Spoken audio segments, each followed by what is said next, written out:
Federal board mathematics 2010 का subjective paper हम solve कर रहे थे। ठीक है, यहाँ पे अगर आप देखें स्क्रीन पे आप देख सकते हैं जी, हमारे पास लास्ट इसका जो क्वेश्चन नंबर 2 है उसका लास्ट पार्ट जो कि 18th पार्ट है वो रह गया, उसको हम सॉल्व करते हैं जी। Factorise 27l cube minus 8m cube minus 72lm minus 64। ठीक है, इसको यहाँ से हम कॉपी कर लेते हैं जी। अब अगर आप देखें तो इसको हम फैक्टराइज करने जा रहे हैं और आपने एक फार्मूला पढ़ रखा है जो कि है a क्यूब, जिसको यहाँ पे मैं मेंशन भी करूँगा। ठीक है, जो कि है जी a क्यूब। यहाँ पे मैं क्वेश्चन पहले पेस्ट कर लूँ। अब यहाँ पे मैं फार्मूला मेंशन करता हूँ जी। a क्यूब आपने पढ़ा है a cube plus b cube, a cube plus b cube plus c cube, sorry यहाँ पे c क्यूब माइनस 3abc।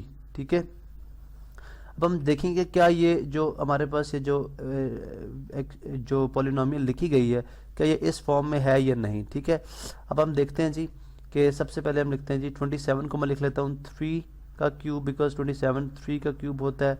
ठीक है, इसी तरह प्लस जो हमारे पास माइनस 8 है, इसको मैं माइनस 2 का क्यूब लिख सकता हूँ, माइनस 2 का क्यूब। ठीक है, और ये m का क्यूब आ गया। इसी तरह से प्लस जो है वो, अब देखिए 72 को lm को किसी का क्यूब नहीं लिखा जा सकता, लिहाजा 64 को लिखा जा सकता है। ठीक है, तो हमारे पास जो c का पर्पस सर्व करेगा वो 64 है, तो 64 को मैं माइनस 4 का क्यूब लिख लेता हूँ। ठीक है, और minus 72 lm for the time being हम इसी तरह से लिखा रहने देंगे। ठीक है, माइनस 72 lm हमने एज इट इज़ लिख दिया। अब अगर आप देखें तो मैं इसको लिख सकता हूँ 3l का होल क्यूब। ठीक है, इसी तरह माइनस 2m का होल क्यूब, बिकॉज अगर आप लॉज ऑफ एक्सपोनेंट्स याद करें तो वहाँ से आपको बात समझ आ जाएगी। माइनस 4 का as it is already cube लिखा हुआ है। और अब अगर आप देखें माइनस 72 lm। ठीक है, according to formula this is a, this is b और दिस इज c। तो according to formula minus 3a कितना है 3l है, b कितना है माइनस 2m है, c कितना है माइनस 4 है। ठीक है, अब अगर हम इसको सॉल्व करें दोबारा से, ठीक है, तो 3l क्यूब बन जाएगा हमारे पास 27l क्यूब। ठीक है, और ये बन जाएगा माइनस 8m क्यूब। ठीक है, ये बन जाएगा माइनस 64 और minus into plus minus, plus into minus again minus. 3 times 9, 9 को अगर आप 2 से मल्टीप्लाई करें 18 और 18 को 4 से करें तो 72 और l को m से करें तो 72 lm। अब अगर आप देखें इसको, अगर आप कंपेयर करें हमारे पास जो क्वेश्चन है तो आप देखेंगे एग्जैक्टली हमारे पास वही चीज़ आ गई। तो लिहाजा यहाँ से हमें समझ आई कि ये जो हमारे पास पॉलिनोमियल गिवन है, ठीक है, ये बिल्कुल इस फार्मूले की शेप में गिवन है। ठीक है, ये एक जो है यहाँ पे परफेक्ट जो है वो फार्मूले की शेप है, तो लिहाजा हम इसको इस फार्मूले के तहत ओपन करेंगे। अब अगर आप देखें इस फार्मूले को हमने किस तरह से ओपन किया था, ये फार्मूला किसके इक्वल है a plus B plus C. ठीक है, उसके बाद A square plus B square plus C square minus A B minus B C और माइनस सी ए, इसके इक्वल है फार्मूला। अब चूंकि ये परफेक्ट फार्मूले की शक्ल में है तो लिहाजा हम इसको इसके मुताबिक यानी इस ए बी सी के मुताबिक इसको ओपन करेंगे, तो ये बन जाएगा जी a प्लस बी कितना है माइनस 2। अब जब भी मैं b की बात करूंगा c की बात करूंगा तो आपने यहाँ से उठाना है a और b और c को। ठीक है, प्लस c कितना है माइनस 4। ठीक है, यहाँ पे चले हम स्क्वायर ब्रैकेट यूज़ कर लेते हैं। ठीक है, इसी तरह से यहाँ पे उसके बाद a square plus B square है, तो a स्क्वायर के लिए यहाँ पे आप देखें a हमारे पास कितना है 3l, तो 3l का स्क्वायर। ठीक है, उसके बाद b का स्क्वायर यानी माइनस 2m का स्क्वायर, उसके बाद c का स्क्वायर जो है माइनस 4 का स्क्वायर। उसके बाद क्या है हमारे पास minus A B minus B C minus C है, तो आ गया माइनस ए कितना है 3l, b कितना है माइनस 2m, तो माइनस ए भी आ गया। इसी तरह माइनस बी सी, b कितना है जी माइनस 2m और c कितना है माइनस 4। ठीक है, उसके बाद माइनस सी ए, c कितना है माइनस 4 और a कितना है जो हमारे पास 3l। अब अगर हम इसको यहाँ पे सॉल्व कर दें तो यही हमारी क्या हो जाएगी फैक्टराइजेशन होगी, यहाँ पे हमारी यही फैक्टराइजेशन के इक्वल हो जाएगी। सॉल्व कर लेते हैं जी नेक्स्ट स्टेप में, या बल्कि सिंपली हम इसको भी ब्रेसेस यूज़ करते हैं। 3l प्लस इंटू माइनस क्या हो जाएगा माइनस। ठीक है, तो 3l minus 2m plus into minus again minus minus 4, ठीक है।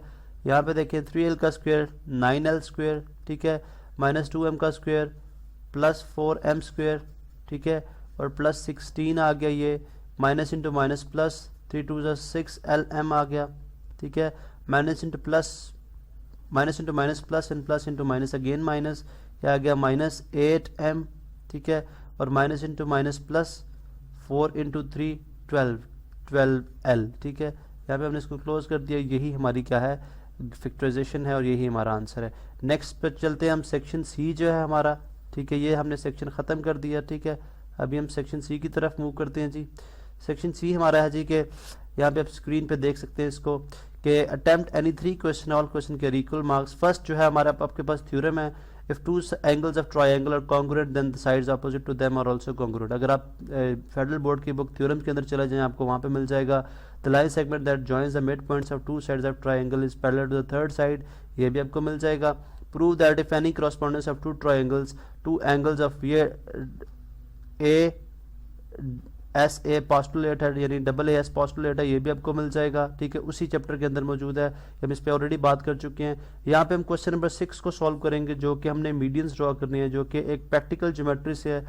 यहाँ पे हम विदाउट कंपास में आपको एक मेथड बता दूंगा कि हम किस तरह से सॉल्व करेंगे और आप इस क्वेश्चन को with the help of compass proper तरीके से सॉल्व करेंगे, ठीक है जी।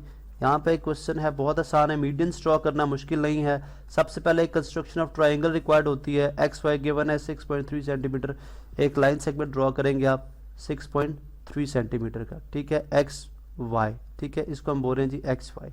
अब एक्स पे एंगल हमने ड्रॉ करना है 60 डिग्री, क्या करेंगे आप, एक यहाँ पे आर्क ड्रॉ करेंगे सुटेबल कंपास की 180, ठीक है, उसी आर्क से आप यहाँ पे एक आर्क ड्रॉ करेंगे जो कि यहाँ पे आपको देगी 60 डिग्री के एंगल, इसको आप एक्सटेंड कर देंगे एक रे की फॉर्म में, ठीक है, एक रे की फॉर्म में आपने यहाँ पे इसको एक्सटेंड कर दिया, ठीक है, और इसको आप नाम दे दें XA, ठीक है। इसी तरह आप यहाँ पे Y पे आप एंगल बनाएंगे 45 डिग्री का, सूटेबल रेडियस की आर्क लगाएंगे आप, ठीक है, 180 ये एंगल हो गया, यहाँ पे आर्क रखेंगे, यहाँ पे लगाएंगे, फिर यहाँ पे एंगल लगाएंगे, ठीक है, यहाँ पे रख के आप यहाँ पे लगाएंगे 60 और 80 के दरमियान किधर, यहाँ पे आपके पास ये 90 डिग्री का एंगल बनेगा, ठीक है। इसको आप डॉटेड में शो करेंगे बिकॉज हमारा रिक्वायर्ड जो एंगल है वो क्या है, हमारा रिक्वायर्ड एंगल है 45 का। इसके बाद आप यहाँ पे एक आर्क, यहाँ पे एक सूटेबल रेडियस की आर्क यहाँ पे लगाएंगे, तो आपके पास तकरीबन यहाँ पे, मैं पहले ड्रॉ कर देता हूँ बिकॉज मैं हैंड से ड्रॉ कर रहा हूँ, ठीक है जी। यहाँ पे यानी आप एक आर्क यहाँ पे लगाएंगे, यहाँ पे कंपास रख के फिर यहाँ पे कंपास रखेंगे, यहाँ पे आर्क लगाएंगे, तो आपके पास XYZ की फॉर्म में एक ट्रायंगल बन जाएगी। ये हमारे पास ट्रायंगल आ गई, ठीक है जी। अब उसके बाद अगर आप देखें तो आपने मीडियंस ड्रॉ करने हैं, किस तरह से, ये साइड ऑफ ट्रायंगल अगर आप ये देखें ये साइड है, इसका मिड पॉइंट फाइंड आउट करेंगे। सबसे पहले मिड पॉइंट किस तरह से फाइंड आउट होगा, आप XZ की जो लेंथ है उससे थोड़ी सी ज़्यादा लेंथ रख के आप यहाँ पे कंपास रख के एक आर्क, यानी यहाँ पे मैं पहले ड्रॉ कर देता हूँ लाइन, ठीक है, यानी मीडियन इसका मैं ड्रॉ कर देता हूँ ताकि उसके बाद आपको आसानी हो जाए, ठीक है। आप क्या करेंगे जी, बेशक आप इसको डॉटेड से भी प्लॉट कर सकते हैं बिकॉज ये हमारा रिक्वायर्ड नहीं है, ठीक है, हमें मिड पॉइंट चाहिए, ठीक है, तो हमने इसको डॉटेड से प्लॉट कर दिया। इस तरह मैं पहले यहाँ पे सारे मीडियंस जो है ऑलमोस्ट इसका मीडियन ये बनेगा मिड पॉइंट, इसका मिड पॉइंट ये बनेगा, इसको भी मैं डॉटेड से शो कर देता हूँ, ठीक है।